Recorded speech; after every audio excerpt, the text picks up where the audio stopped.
Existem hoje em Portugal quase 50 mil licenciados sem emprego e um número muito superior a este de jovens licenciados a efetuar trabalhos de rotina que nada têm a ver com a sua formação e em que oferem remunerações, sempre com vínculos precários, que se situam ao nível do salário mínimo nacional. Nestas condições, é às classes trabalhadoras em Portugal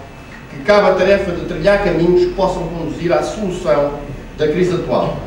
Uma frente de luta importante é, nesta perspectiva, a de assegurar uma ampla liberdade e democracia para o povo, derrotando quer as tentativas sistemáticas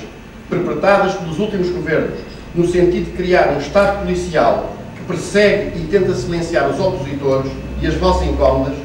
quer as tentativas de transformação do sistema de justiça num braço do poder político para perpetuar o sistema vigente e em mais um instrumento de opressão das classes possuidoras sobre as classes trabalhadoras e sobre os cidadãos em geral, designadamente os que não disponham de meios financeiros para defender os seus direitos por via judicial. Há que compreender com clareza que na base da atual crise política está a falência de um modelo e de um sistema económico que não têm qualquer hipótese de ser reformados ou melhorados, mas têm de ser, isso sim, inapelavelmente rejeitados e substituídos. As presentes eleições não trarão só por si a solução da crise, mas podem ser um importante passo nesse sentido. Começar a construir na sociedade portuguesa uma ampla e férrea unidade em torno de um novo modelo de desenvolvimento e de um programa político que permita realizar tal projeto é aquilo que se exige na situação presente. Façamos, depois das eleições de 27 de setembro, um meio de cumprir esse objetivo. Existem hoje dois problemas principais com que se confrontam os trabalhadores portugueses. Um é a crise económica com o seu contexto de desemprego e de pobreza, e outro são as medidas que as classes dominantes empreendem para tentar solucionar essa crise. No atual quadro político e económico, a crise do desemprego só pode ser debelada com mais desemprego, ou seja, através de um aumento permanente e incontrolável desse flagelo. Ao mesmo tempo, um tal aumento do desemprego é utilizado precisamente como pretexto para agravar de uma forma inaudita as condições de trabalho dos que permanecem empregados. De facto, é sob a chantagem de uma invocada defesa do emprego que se tem vindo a praticar em Portugal uma impiedosa exploração dos trabalhadores em indústrias e serviços de baixa qualificação, pagando-se salários baixíssimos, aumentando-se como nunca os ritmos e os horários de trabalho, elevando-se brutalmente a idade da reforma e removendo sistematicamente as restrições que ainda pudessem decorrer da legislação e das práticas da inspeção e da justiça laborais, admitindo que elas ainda existam, no que se refere à liberdade dos patrões para oprimir, humilhar e despedir os trabalhadores. Ora, é precisamente o contrário disso que uma política de combate ao desemprego na presente situação do país exige. Uma valorização das qualificações dos trabalhadores em indústrias tecnologicamente avançadas,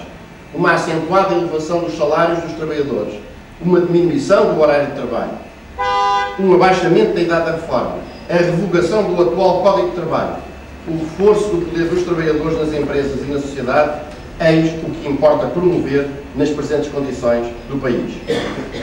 Na verdade, a solução para a presente crise tem de basear-se num modelo de desenvolvimento substancialmente diferente do atual, ou seja, um modelo em que o trabalho seja respeitado e dignificado, assumindo-se este como padrão de valorização de tudo. Num tal modelo, a crise económica tem de ser solucionada eliminando-se o desemprego. Aos que agora vivem à custa do trabalho alheio, deve ser estipulada a obrigatoriedade de trabalhar desde que estejam em condições de o fazer. Às mulheres trabalhadoras deverá ser assegurada uma igualdade real e efetiva no trabalho e na remuneração, bem como a existência de mecanismos eficazes de proteção na maternidade e na família.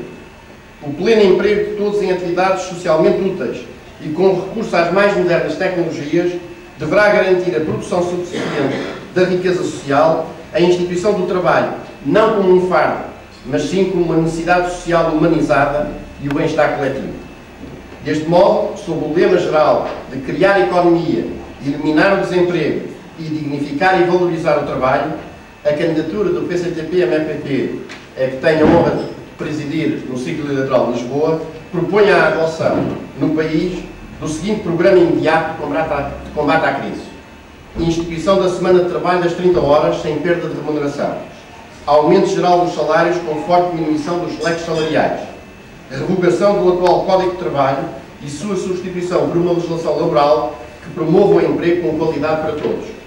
profunda reforma dos sistemas de justiça e de inspeção laborais, de forma a assegurar o cumprimento célere e efetivo da legislação e um respeito escrupuloso dos direitos dos trabalhadores, adoção de medidas eficazes de discriminação positiva das mulheres no trabalho e no emprego, com destaque para as situações de gravidez e de maternidade, revogação dos contratos a prazo para preencher postos de trabalho permanentes, em particular o escândalo que hoje se passa com os jovens, e eliminação da possibilidade de despedimentos ilegais, fim das restrições do direito à greve e à ação sindical nas empresas, e punição dos golpes como aquele que acabou de ser cometido na greve dos trabalhadores da Ground Force, elevação para o dobro do valor das indenizações em caso de despedimento, contando toda a remuneração para o respectivo cálculo, aumento do montante do subsídio de desemprego para o valor do salário oferido à data do despedimento e eliminação das atuais restrições ao seu acesso, fixação da idade geral de reforma aos 60 anos de idade ou após 35 anos de trabalho remunerado e revogação da alteração do cálculo das pensões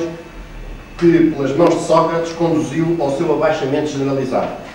Instituição de mecanismos de controle por parte dos trabalhadores e das suas organizações sobre a produção e a comercialização dos produtos e, bem assim, sobre o sistema da segurança social. Criação das condições necessárias a uma acentuada elevação da produtividade do trabalho nos diversos setores produtivos, através da instituição nas empresas de normas e relações organizativas que respeitem, dignifiquem e promovam um trabalho com qualidade, da utilização generalizada das mais modernas tecnologias e da promoção permanente de níveis elevados de qualificações e de formação profissional. Lançamento de um amplo programa de investimentos públicos destinados a fazer de Portugal a principal placa giratória entre a Europa e as demais regiões do mundo, o qual deve incluir, designadamente, um grande aeroporto internacional, uma nova travessia sobre o Rio Tejo na zona de Lisboa, novas infraestruturas portuárias com destaque para Sines, Águas Profundas, Lisboa e Aveiro, e uma rede ferroviária de alta velocidade, voltada sobretudo para o transporte de mercadorias, a qual, partindo de Lisboa, realiza a ligação à Baliza, contribuindo para que o Porto se afirme como a capital de toda a região do Noroeste Peninsular e efetua uma ligação célere à Europa, com passagem por Aveiro e Vilar Formoso e sem passagem por Madrid, que é uma solução que serve apenas para desviar o turismo das praias do sul de Portugal para as praias do sul de Espanha. Nacionalização do setor da distribuição alimentar por grosso e a retalho nas grandes superfícies, em ligação com um plano global de reanimação e desenvolvimento da agricultura, da pecuária, das pessoas e das indústrias agroalimentares, o qual permita anular o déficit externo que o país atualmente registra no que diz respeito aos produtos alimentares.